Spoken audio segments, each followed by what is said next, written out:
Congratulations on making it to the end of Haskell for Beginners. If you like this course, right, and you're wondering where do I go from here, there's some great resources on wiki.haskell.org right up here.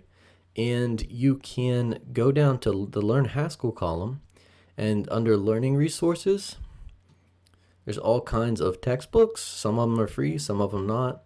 Online tutorials, there's a few college courses mixed in there. Advanced tutorials, and you can just keep going down that page.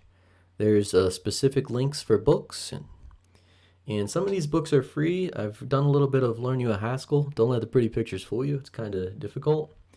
Real World Haskell is also another one that's free. Pretty good. Read some of that.